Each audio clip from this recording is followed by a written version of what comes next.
श्रीलक्ष्मी श्रीमहालक्ष्मी क्षीरसागरकन्यका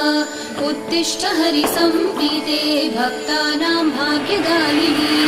श्रीलक्ष्मी श्रीमहालक्ष्मी क्षीरसागरकन्यका उत्तिष्ठ हरिसम्प्रीते भक्तानां भाग्यदायिनी उत्तिष्ठोत्तिष्ठ श्रीलक्ष्मी विष्णुवक्षस्थलालये उत्तिष्ठ करुणापूर्णे लोकानां शुभदायिनी उत्तिष्ठोत्तिष्ठ श्रीलक्ष्मी विष्णुवक्षस्थलालये उत्तिष्ठ करुणापूर्णे लोकानां शुभदायिनी श्रीपद्ममध्यवसिते वरपद्मनेत्रे